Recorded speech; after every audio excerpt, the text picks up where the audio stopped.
তাহাজ্জুদের নামাজের পর বাংলায় দোয়া করা যাবে কিনা? দোয়া করা যাবে কিনা মানে দোয়ার জন্য আল্লাহর জমিনে যদি আপনি আমাকে প্রশ্ন করেন সবচেয়ে বেটার টাইম কোনটা দোয়ার জন্য, সবচেয়ে বেটার টাইম দোয়ার জন্য সবচেয়ে উপযুক্ত সময় হলো ভোর রাতের সময়টা, তাহাজ্জুদের সময়। আপনি তাহাজ্জুদের পর যদি আল্লাহর কাছে একটু দোয়া করেন মন খুলে, চোখের পানি ফেলে, এই দোয়া কবুল হওয়ার সম্ভাবনা এত বেশি। শুধু আমার নয়, অনেক উলামায়ে কেরামের সারা জীবনের অভিজ্ঞতার নির্যাস হলো দোয়ার মাধ্যমে, বিশেষ করে ভোর রাতের দোয়ার মাধ্যমে।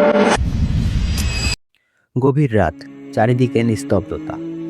সবাই যখন গভীর ঘুমে মগ্ন, তখন আরশের মালিক পৃথিবীর একমাত্র কাছে নেমে আসেন। তিনি ডাকতে থাকেন, কে আছো আমার কাছে ক্ষমা চাইবে, আমি তাকে ক্ষমা করে দেব। কার কি প্রয়োজন, আমি তার প্রয়োজন পূরণ করে দেব। আমরা যখন বালিশে মাথা দিয়ে দুশ্চিন্তায় ছটফট করি, ক্যারিয়ার, রিলেশনশিপ বা ফ্যামিলি নিয়ে টেনশন আমাদের চোখে দিয়ে পানি পড়ে, ঠিক সেই মুহূর্তে আমাদের সৃষ্টিকর্তা আমাদের খুব কাছে থেকে ডাকছেন।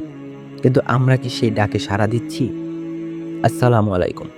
শিফাতি বার্তার আজকের বিশেষ ভিডিওতে আমরা জানব কেন মাঝরাতে ওই কয়েক ফোঁটা চোখের পানি আপনার পুরো তাকদীর বা ভাগ্য বদলে দেওয়ার ক্ষমতা রাখে।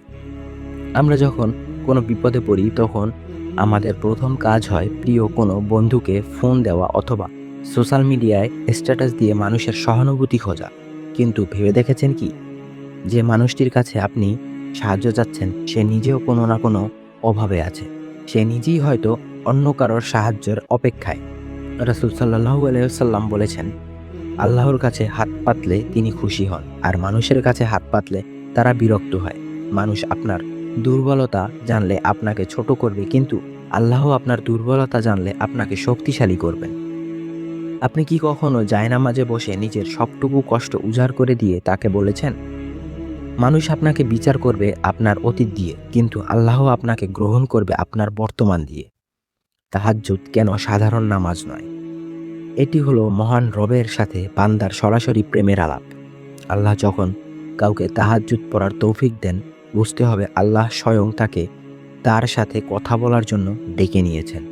সাহাবীরা বলতেন, যে রাতে আমি তাহাজ্জুদ পড়তে পারি না সে রাত আমার কাছে অন্ধকার মনে হয়। আমাদের জীবনে এমন অনেক চাওয়া থাকে যা দুনিয়ার হিসেবে অসম্ভব, কিন্তু মনে রাখবেন তাহাজ্জুদ হলো এমন এক তীর যা কখনো লক্ষ্যভ্রষ্ট হয় না। ইমাম সাঈ রাদিয়াল্লাহু তাআলা আনহু বলতেন, তাহাজ্জুদের দোয়া হলো এমন এক তীরের মতো যা লক্ষ্যভেদ করবেই, তবে শুধু সময়ের অপেক্ষা। আপনি কি কোনো কঠিন রোগ থেকে মুক্তি চান? আপনি কি আপনার ভাঙা মন জুড়তে চান? তবে আজ রাত থেকেই রাজার দরবারে হাজির হওয়া শুরু করুন। মদিনার এক ব্যক্তি কথা বলা হয়, যিনি প্রচণ্ড ঋণে ডুবে গিয়েছিলেন। পাওনাদাররা তাকে অপমান করত। তিনি এক রাতে কাঁদতে কাঁদতে রাসূল সাল্লাল্লাহু আলাইহি সাল্লামের রওজায় মোবারকের কাছে গিয়ে বসে থাকলেন এবং এরপরে ঘরে ফিরে তাহাজ্জুদে আল্লাহর কাছে সাহায্য চাইলেন। তিনি টানা কয়েকদিন কাঁদতে কাঁদতে বলতেন, হে আল্লাহ, পুরো দুনিয়া আমার জন্য সংকীর্ণ হয়ে গেছে, কিন্তু আপনার দোয়া তো বিশাল। কিছুদিন পর অলৌকিকভাবে এক ধনী ব্যবসায়ী তার খোঁজ পায় এবং বিনা শর্তে তার সব ঋণ শোধ করে দেয়। সেই ব্যবসায়ী বলেছিলেন, আমি ঘুমাচ্ছিলাম, স্বপ্নে দেখলাম কেউ আমাকে বলছে, অমুক ব্যক্তি কষ্টে আছে, যাও তাকে সাহায্য করো। সুবহানাল্লাহ। আপনি যখন আল্লাহর কাছে অর্জি জানান, তিনি মানুষের হৃদয়ে আপনার জন্য মায়া সৃষ্টি করে দেন। আমরা অনেক সময় মোনাজাত করি শুধু অভ্যাসশত, কিন্তু মোনাজাত হওয়া উচিত আপনার রবের সাথে একান্তে কথা বলা। আল্লাহ বলেন, আমি তো তোমার ঘরের স্বর্গের চেয়েও বেশি কাছে।